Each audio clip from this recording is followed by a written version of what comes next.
저 코로 숨 쉬는 기분이 처음이에요. 냄새가 처음 나요. 신선했고 했었잖아요. 알레르기입니다. 적혀있는 거랑 상관없이 여쭤보고 싶은 것 중에 이거 궁금해요. 그건 없어지지 않고 만성 질환이다. 심리적인 알레르기.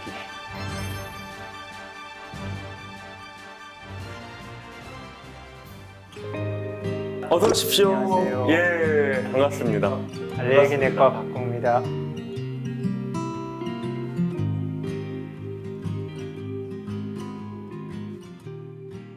알레르기 그러면은 우리가 알고 있는 거는 뭐 두드레기나 뭐 콧물, 눈물 이 정도밖에는 실은 모르고 접근도 그밖에 못 하잖아요. 어떤 질환을 그럼 주 전문으로 이렇게 보고 계시는 겁니까, 우리 교수님은? 먼저 알레르기가 뭔지 말씀을 드려야 될 것 같은데요. 아, 네. 알레르기라는 거는 워낙 알레르기라는 말을 많이 쓰다 보니까 예민한 사람을 알레르기 있다라고 표현을 하잖아요. 사실 알레르기의 네. 진정한 의미는 면역 반응을 의미하는 건데, 면역 반응이라는 건 우리 몸을 우리가 지키기 위해서 외부의 세균이나 바이러스와 싸워 이기는 그런 특수한 방법인 거죠. 근데 그런 방법이 우리 몸을 보호하기 위해서 작동하면 상관이 없는데, 우리 주변에서 쉽게 보는 물질이 있어요. 진먼지 진드기, 네. 음식 이런 건 누구나 다 마시고 먹고 하지만 반응을 일으키면 안 되죠. 다 같이 하는데 누구나 다 접할 수 있는데 있는 건데 반응을 하면 안 되는 그렇죠. 거죠. 그 중에 일부의 사람들은 그런 물질에 대해서도 얘는 우리 몸에 위험한 세균이나 바이러스인가 봐. 그래서 면역 반응을 일으키는 거예요. 그래서 병이 되는 거죠.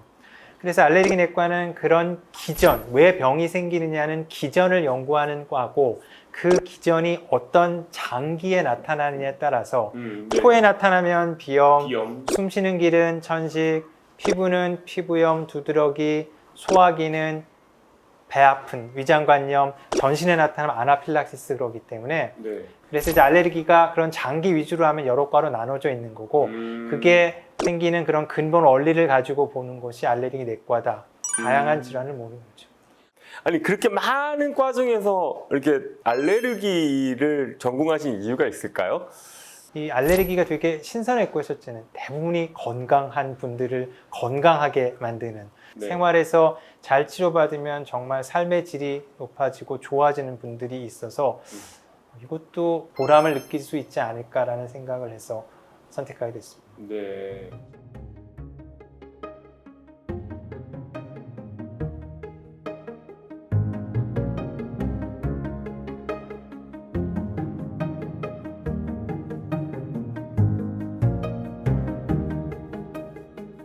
근데 제가 이거 교수님의 식성을 살짝 살펴봤더니 녹색 채소, 녹색이요? 녹색이 만드시는 거는 뭐예요? 그거는 네. 심리적인 알레르기. 심리적인 알레르기. 그러면 채소를 안 드세요? 별로 안 좋아하죠. 예. 그래서 사실 알레르기란 말이 그래서 되게 이렇게 다양하게 쓰여요. 네. 너 왜 이렇게 예민하게 별 얘기도 아닌데 반응을 아니라 알레르기 반응을 보이니 이렇게 얘기를 하잖아요. 예. 그러니까 제가 개인적으로 별로 안 좋아해서 네. 표현할 땐 그냥 심리적인 알레르기를 안 먹는다라고 얘기하죠.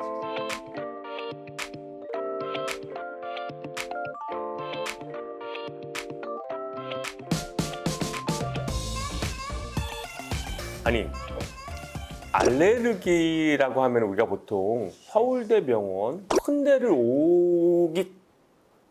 오기까지의 질환이라고 생각하지 않잖아요. 네네네네.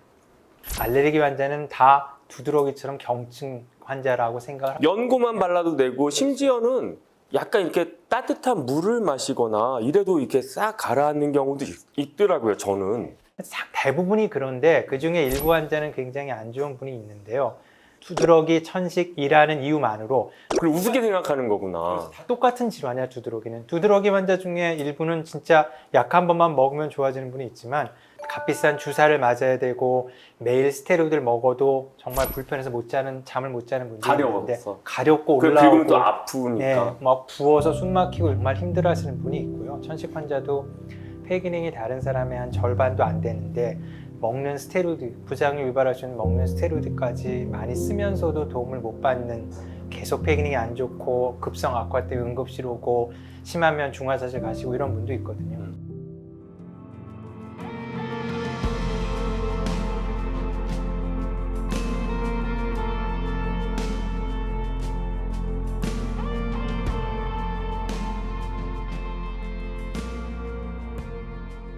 알레르기 약 같은 경우에는 뭐 10년, 20년 막 이렇게 어떻게 보면 만성 질환에 가까운 거잖아요.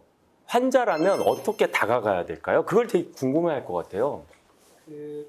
제가 저희 후배들한테도 하는 얘기가 그럴 때 뭐 저기서 외래를 많이 봤으니까요. 그럴 때 가장 좋은 팁이 있다. 이렇게 이런저런 지금 똑같은 이거 어떻게 할까요? 그러면 잠시 뜸을 들이고 한 1분만 잠시 하늘을 본 다음에 네. 다시 환자분의 얼굴을 보고 가능하면 손을 잡고 한마디 해드립니다. 체질입니다. 라고 말씀을 드리면 받아들여라. 네, 체질입니다. 이거는. 그래서 첫 번째는 이거는 가지고 가는 당뇨, 고혈압 같은 만성 질환이다. 하지만 평생 계속 똑같이 약을 먹는 건 아니고 좋아지면 줄일 수도 있고 나빠지면 쓸 수도 있는데 대신 그런 의미로 알레르기는 오랫동안 치료하는 약제이기 때문에 다 안전한 약이다. 네. 그래서 안전한 약을 먼저 쓰는 거고 당연히 이 약은 오래 써도 상관이 없다. 지금 제일 약 걱정 많이 하시는 건 스테로이드다. 스테로이드 정말 조절이 안 되는 분들은 오랫동안 쓸 수밖에 없고 스테로이드 쓰면 부작용이 생기죠. 말씀하신 것처럼 속도 쓰리고 네. 체중도 늘고 그 다음에 골 밀도도 떨어지고 이런 경우인데 증상이 갑자기 심해서 오셨을 때는 어쩔 수 없이 스테로이드를 써야 돼요. 짧게. 그게 스테로이드 때문이죠. 그런 거죠? 예, 단기간 스테로이드 쓰는데 물론 네. 단기간 쓰면 그런 문제 생기죠. 한 며칠 먹으면 예민한 분은 금방 얼굴이 붓는 분도 있는데 그거를 계속 평생 쓰는 사람은 많지 않다.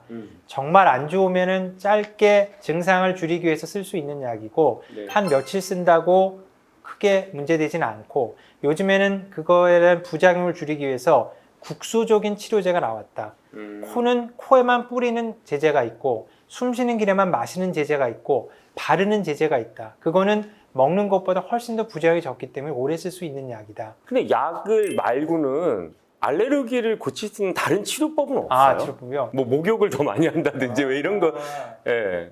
알레르기는 치료 원칙을 보통 세 가지로 얘기를 하거든요. 네. 1번은 환경 관리죠. 아. 1번 환경 관리. 환경 관리. 그래서 그 아토피 있고 이러면 아예 아이를 데리고 그냥 이렇게 공기 좋고 네. 물 좋은 곳으로 시골로 들어가시고 이러시는 분들도 꽤 계시잖아요. 네, 환경적인 영향이 분명히 있기 때문에 그렇고요. 네. 두 번째는 약물 치료. 세 번째가 우리 알레르기만 할 수 있는 면역 치료라는 게 있는데요. 네. 그거는 체질을 바꾸는 치료죠. 정말 약을 안 쓰게 만드는 어떻게 보면 완치에 가까운 치료인데 우리 몸이 얘가 계속 들어오니까 얘는 나쁜 애가 아닌가 봐라고 다시 교육을 시키는 거예요. 그래서 증상이 좋아지는 그런 면역 치료가 있습니다. 음식 알레르기가 있는 사람들이 제가 이렇게 음식을 네, 좋아하는 네, 사람 네. 입장에서는 조금 안타까운 부분들이 그럼, 있어요. 네, 저랑 같이 진행하고 있는 그 아나운서 한 분은 네.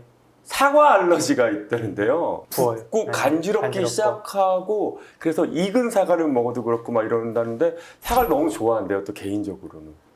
그런데 그런 분들은 참 아쉽네. 네. 아쉽다고만 얘기하시고. 예. 그런데 안타깝게도 성인이 돼서 그 전까지 잘 모르다가 느끼는 알레르기는 정말 조심해야 돼요. 그건 없어지지 않고 굉장히 심한 반응이 생길 수도 있긴 합니다. 알레르기 질환에 이렇게 우리가 관심을 가져야 되고 치료를 해야 되는 이유가 있을까요? 별도로? 아까 말씀드린 것처럼 이제 대부분은 경증이지만 정말 생명을 위협할 정도의 심한 반응을 가진 분이 있어요. 그러면 경증을 방치하면은 네. 더 심해져서 생명까지 위협할 수도 있는 질환이 되나요? 그러니까 제가 보기에는 경증을 방치한다고 아주 생명을 위협하는 데로 이렇게 발전해 가는 건 아닌 것 같고요. 정말 이렇게 생명을 위협하는 중증인 분들이 좀 그런 비율이 있는 것 같은데, 근데 조금 예측이 좀 어려워서 예를 들어 내가 뭐 새우를 먹고 두드러기가 생겼다. 네. 나는 새우 먹고 두드러기 정도는 뭐 별 문제 아니야라고 하는 분이 새우를 먹는 양이나 아니면 몸 상태에 따라서 진짜 조금만 먹어도 생명을 위협하는 정도의 아나필락시스가 생길 수도 있거든요. 그래서 사실은 알레르기를 그냥 단순한 두드러기라고 모두 괜찮아라고 얘기하기는 좀 어렵긴 하고요. 알레르기 중에 일부도 정말 생명을 위협하는 그런 위협을 가진 병이 분명히 있습니다. 그건 꼭 기억을 하셔야죠. 네. 네.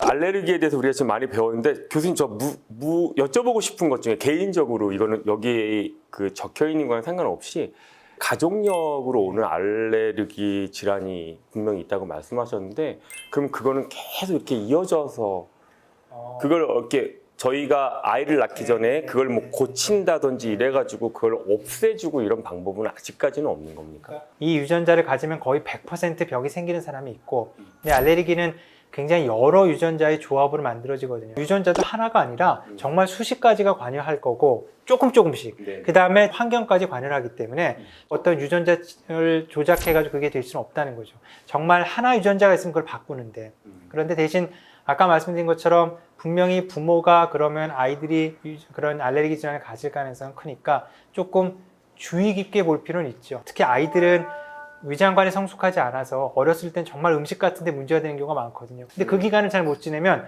아이들이 자라는 동안에 영양을 공급받아야 되는데 무슨 계란의 문제, 우유의 문제면 맞아. 유전성. 아예 못 먹는다. 그러면 그 대체할 수 있는 방법 찾아보면 있거든요. 대체를 하든지 아니면 정말 필요하면 뭐 경구 면역 치료까지 해가지고 음식을 먹게 해줘야 애가 성장을 하니까 그런 거에 대해서는 분명히 관심을 가지고 애가 문제면은 의료기관을 방문해서 좋은 방향을 찾아줄 수 있는 거죠. 저는 이거 궁금해요, 교수님.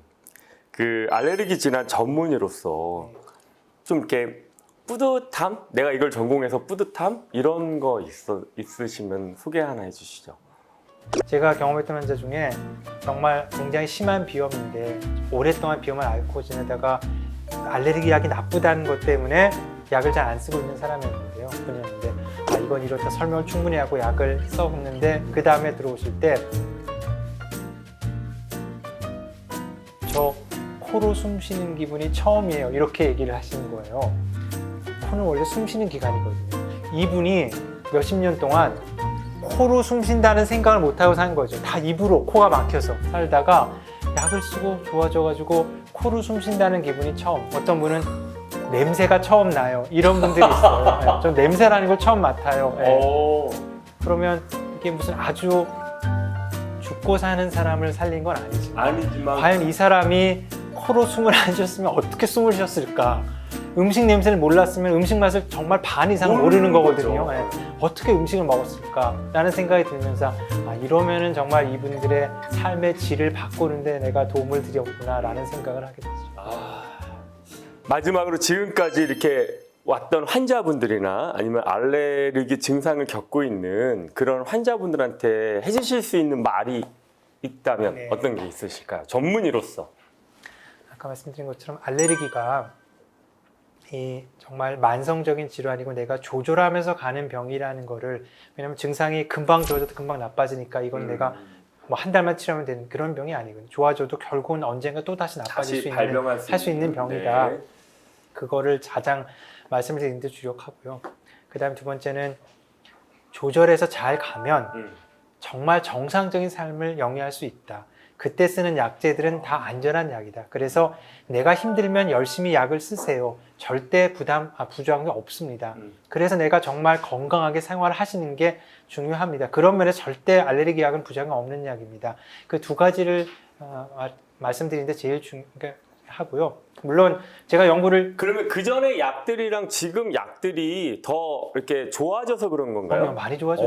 네. 전에는 스테로이드밖에 없었는데요. 네. 지금은 스테로이드 아니더라도 뭐 가격 여러 가지가 있지만 훨씬 더 안전하고 좋아지는 굉장히 그런 인식을 바꾸는 그렇죠. 게 굉장히 중요하네요. 우리는 스테로이드만 가진 게 아니다. 굉장히 많은 약이 있다. 예. 그리고 만약에 제가 연구를 뭐 유전체나 그런 걸 해서 좋은 결과를 얻는다면 정말 가장 바라는 바는 보고, 무슨 제가 관상쟁이가 아니니까 사람 보고 이 약이 좋겠습니다는 아니지만 적어도 이런 검사를 해서 뭐 어떤 유전자를 가지고 유전 변이가 있으면 이 약이 좋습니다. 이 약이 좋습니다. 당신의 아이는 천식이 생길 가능성이 이만큼이 됩니다. 라는 거를 미리 좀 말씀드릴 수 있는 그런 흔히 말하는 맞춤 치료라고 하는데요. 그런 가능성이 좀 뭐 멀지 않았을 것 같은데 네. 그런 가능성을 만드는데 제가 조금이라도 기여를 할 수 있으면 좋을 것 같습니다. 정말 너무 그 알레르기 질환에 대해서 어떻게 보면 이렇게 우리가 지나칠 수 있는 그런 것들을 새롭게 좀 배운 것 같습니다. 오늘 말씀 너무 감사합니다. 고맙습니다. 네.